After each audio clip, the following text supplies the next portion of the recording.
Hi YouTube, it's Mike with Kane's Autograph. Welcome back to the channel. If you're into through the mail autographs, you're in the right place. This week we've got a ton of TTM returns from baseball and football. This is not part of my team challenge, so no Minnesota Twins. If you want to see who is signing for the Twins, check out my other video. I'll leave a link to that in the video description. So let's dig in. Let's start the video off with a shout out to everybody's favorite Eagles fan, the hot corner, Mike. Charlie Smith, wide receiver. Charlie played for the Eagles and the Raiders in the 80s, and he wasn't a household name, but he was pretty clutch receivers for the Raiders, especially during their 83 Super Bowl winning season. A return from catcher Todd Green in 21 days. He was a pretty solid catcher from the 90s, early 2000. He had the honor of catching George W. Bush's ceremonial first pitch before Game 3 of the 2001 World Series at Yankee Stadium.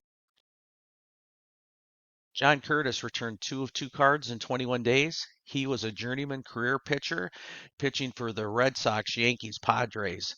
The one time he did pitch a complete game, it was in the second game of a doubleheader in front of just a few thousand fans. I was super excited to get this one back. I've sent to him a couple times, never got anything back. I threw a small fee in, and this time he signed and put the Hall of Fame inscription on there. Juan Stenerud, he came to America to ski jump, casually kicks a football, and ends up being a Super Bowl champ and in the Hall of Fame. Mark Vlasic signed these 2 cards for me and got them back in a quick 13 days. He was a quarterback for the Chargers, and then he spent some time behind Dan Marino in Miami, but he was also in the movie Ace Ventura: Pet Detective as a backup. 3-time Pro Bowler and Kansas City Chiefs legend Gary Barbaro, 2 of 2 in 88 days.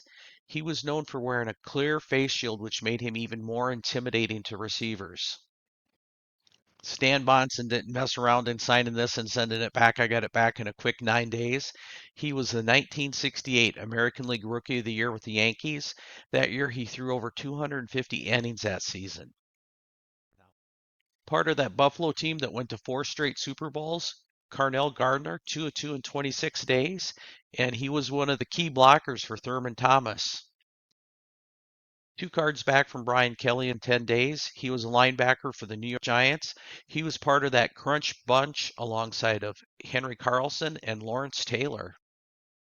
Before Joe Montana, Virgil Carter was the Niners quarterback, and he signed 2 cards and returned them in 11 days.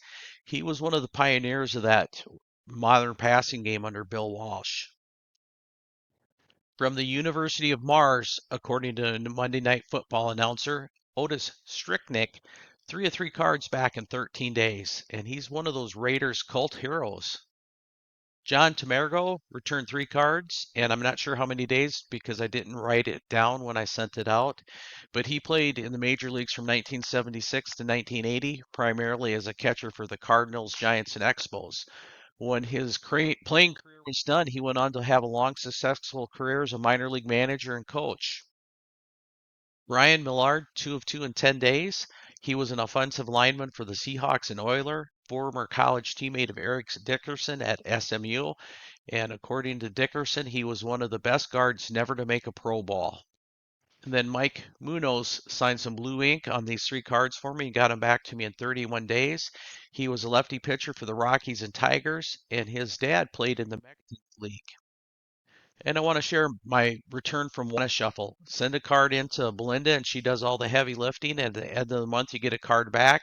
It's a great way to grow your collection and maybe get some unique things that you wouldn't have thought of sending in. That's it for my week's video. Hit that like button, and if you already done so, hit subscribe. We'll see you next week.